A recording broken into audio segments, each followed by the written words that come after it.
మీ ఊరిలో కూడా కిరాణా షాపులు ఉన్నాయా? ఒంటరిగా ఉండే వృద్ధులు మీకు కనిపిస్తున్నారా? అయితే ఈ షాకింగ్ స్టోరీ మీరు ఖచ్చితంగా చూడాల్సిందే.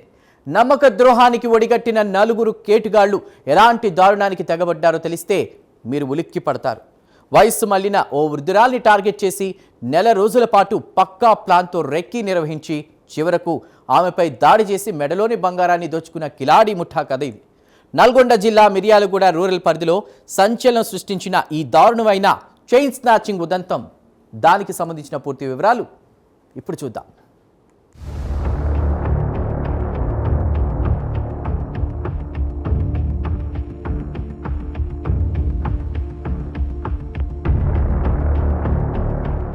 మిర్యాలగూడ మండలం జప్తి వీరప్పగూడెం గ్రామంలో ఒంటరిగా ఉంటూ కిరాణా దుకాణం నడుపుకునే బైసాని లక్ష్మమ్మ అనే వృద్ధురాలిపై ఈ అంతర్జిల్లాల దొంగల కన్నుపడింది. హుజూర్నగర్ మండలానికి చెందిన దండగుల వినోద్ కుమార్ అనే కేటుగాడికి ఈ ఊరిలో బంధువులున్నారు. దీంతో ఆ వృద్ధురాలి పరిస్థితి గమనించిన వినోద్ కుమార్ ఆమె మెడలో బంగారు పుస్తెల తాడును ఎలాగైనా కొట్టేయాలని డిసైడ్ అయ్యాడు. ఈ క్రైమ్ స్కెచ్లో భాగస్వాములుగా తన స్నేహితులైన సూరోజు భార్గవచారి, శివనాగ మల్లికార్జునరావు, పఠాన్ అష్రఫ్లను చేర్చుకున్నాడు. నలుగురు కిలాడీలు ఓ ముఠాగా ఏర్పడి ఆ ఒంటరి వృద్ధురాలి దినచర్యను గమనిస్తూ ఏకంగా నెల రోజుల పాటు రెక్కి నిర్వహించారు. ఏ సమయంలో అక్కడ జనముండరు, ఎప్పుడు అటాక్ చేస్తే ఈజీగా ఎస్కేప్ అవ్వచ్చో పక్కాగా ప్లాన్ వేసుకున్నారు.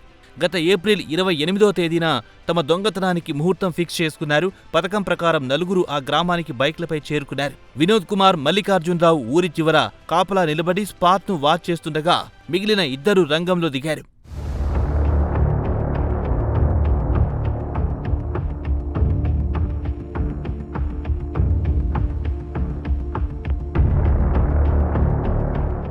భార్గవచారి, పఠాన్ అష్రఫ్లు కస్టమర్లుగా నటిస్తూ వృద్ధురాలి దుకాణానికి వెళ్లారు. ఆమెకు 500 రూపాయల నోట్ ఇచ్చారు. ఆ నోట్ను చిల్లర తీసుకురావడానికి వృద్ధురాలు అమాయకంగా ఇంటి లోపలికి వెళ్తుండగా దొంగలిద్దరూ ఆమె వెనకాలే నక్కలా ఫాలో అయ్యారు.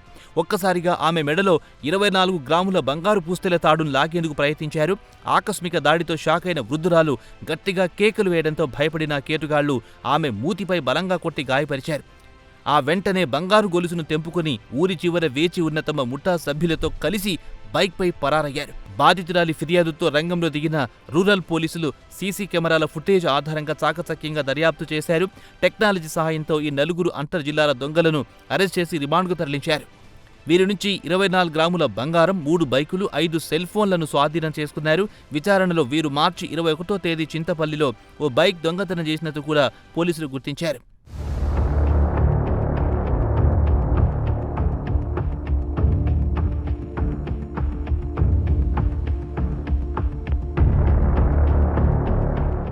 చూశారుగా, సులభంగా డబ్బు సంపాదించడం కోసం ఈ కేటుగాళ్లు ఎంతటి దారుణానికి ఒడిగట్టారో. ఒంటరిగా ఉండే వృద్ధులే లక్ష్యంగా ఇలాంటి ముఠాలు తిరుగుతున్నాయి. అందుకే ప్రజలారా అప్రమత్తంగా ఉండండి.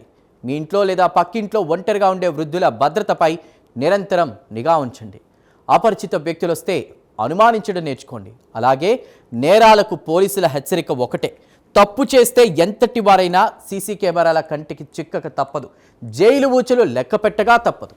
ఈ కేసును వేగంగా ఛేదించిన rural CI Prasad, SI Lakshmaiah బృందాన్ని జిల్లా ఎస్పీ శరత్ చంద్ర పవార్, డీఎస్పీ రాజశేఖర్ రాజు అభినందించారు.